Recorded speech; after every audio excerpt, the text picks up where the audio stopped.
Se nós estamos num processo democrático e Maduro ganhou democraticamente, por que nunca apresentaram as atas?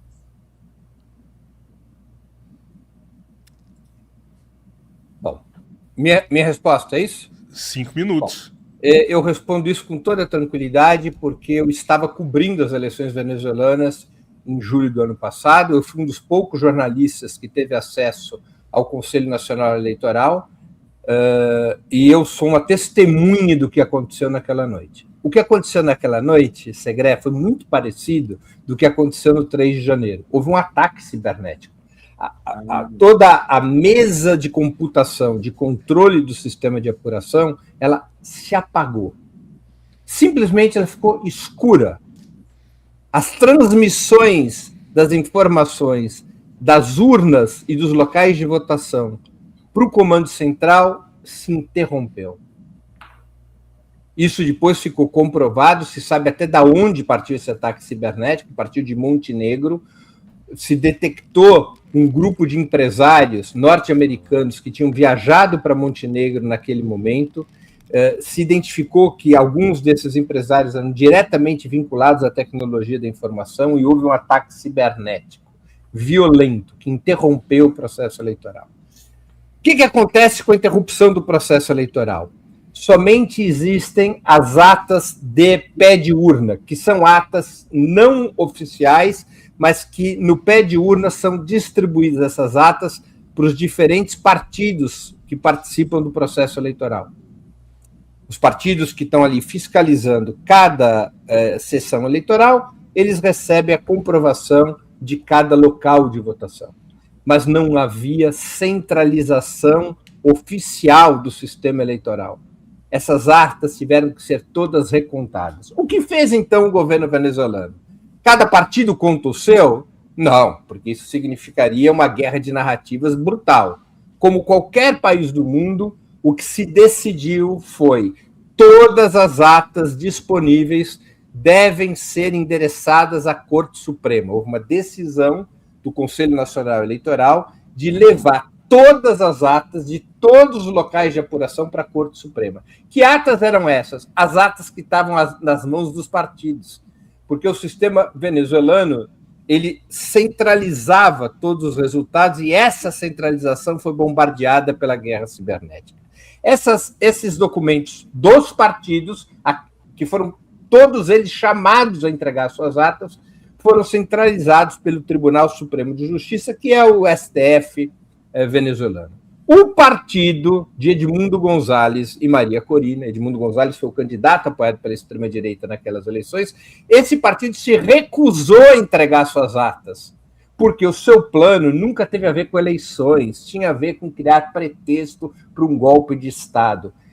Menos de uma hora depois do ataque cibernético ao Conselho Nacional Eleitoral, em mais de 60 pontos do país, irrompeu-se núcleos, polos de violência que atacaram instituições, que atacaram símbolos do governo, que bloquearam ruas, que colocaram fogo em veículos, já desatando a violência menos de uma hora depois do ataque cibernético. Teve brasileiros, Gustavo Segré, que não conseguiram, na manhã do dia 29, por conta da violência da oposição de extrema-direita, sequer chegar ao aeroporto. Podem perguntar a João Pedro Stede, líder do MST, que estava nas eleições, e isso está filmado, não é a versão dele, isso está filmado.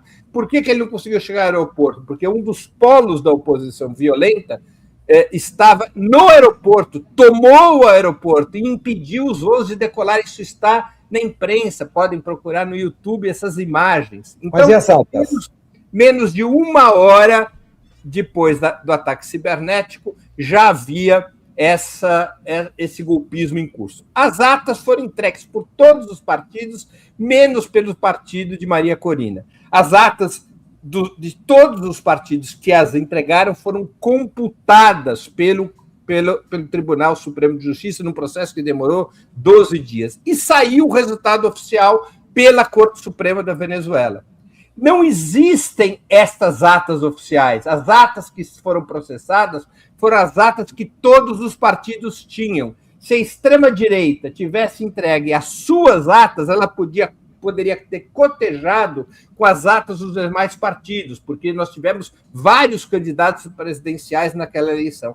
Tanto foi legítima a decisão da Corte Suprema, quanto vários candidatos de oposição aceitaram a decisão da Corte Suprema. Havia naquelas eleições, se minha memória não me traz, 6 candidatos a presidente.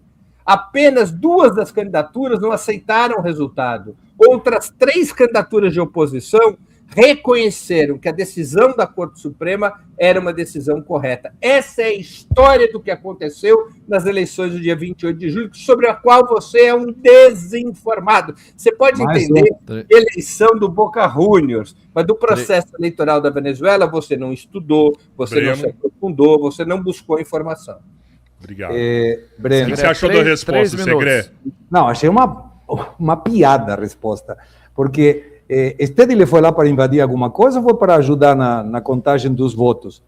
Imaginemos por um momento que teve um resultado, e o resultado foi armado por algum papel, sei lá, pegaram um papel assim e falaram, 3 votos. Alguma coisa vocês armaram para chegar ao resultado que era 51% do Maduro e 49% do outro. Quando não reconheceu o Edmundo González Urrutia, e é do jogo, não reconheço porque não tenho ata, foi acusado de golpista, de terrorista, e se ele não sai do país é preso, político. Então, se mesmo tinha um guardanapo com um número de eleição, deveriam ter apresentado isso, para dar um pouco de seriedade ao processo, porque de algum lugar e de algum papel vocês tiraram o resultado. Se tiraram o resultado de algum papel, mesmo que seja um guardanapo, deveriam ter apresentado o guardanapo, porque senão, como conseguiram fazer um escrutínio se faltavam as atas de um dos partidos, ou de 2 partidos? Que foi? Votaram 20 milhões, temos 14 milhões aqui, então os outros 4 que faltavam. De algum lugar vocês tiraram o resultado, Breno. Se informe melhor como fazer um escrutínio. Estou tomando já estou aprendendo de você como descaracterizar aquele que está debatendo com você. Já vou ficar bom nisso. Mas algum documento teria que ter. Por que não apresentaram nada? Nenhum guardanapo com o número de quantidade de votantes. Isso me leva a 2 questões. Primeiro, as atas nunca existiram, por isso não as apresentaram. E segundo, me preocupa, porque o sistema venezuelano, que, como você disse, é passível de ataque cibernético, é o mesmo sistema das urnas que utilizam aqui no Brasil. Não é a mesma empresa? É a mesma empresa. E aí, como que vai ficar agora? Será que vamos ter um ataque cibernético de Montenegro? Breno, sua última pergunta, 2 minutos. Primeiro, eu vou fazer uma correção geográfica. Não foi Montenegro, foi Macedônia do Norte, o local onde houve a origem do ataque cibernético. Segundo, ex-Jugoslávia. Você pode conhecer de futebol, porque você reconhece que o Pelé é melhor que o Maradona. Mas você não entende nada de Venezuela. O processo eleitoral da Venezuela não é que cada partido tinha suas atas e as atas diziam respeito a um grupo de urnas. Cada partido tem as atas de todas as urnas, porque as pessoas recebem cópias das atas de cada urna. Por isso que a Corte Suprema chamou todas as atas para consolidar o resultado. O resultado foi consolidado sob a supervisão dos partidos que entregaram as atas. O que a Corte Suprema não podia fazer era chancelar umas atas de alguns partidos contra as dos outros e entrar numa guerra de narrativa sobre essas atas. O que eles não mostraram nada.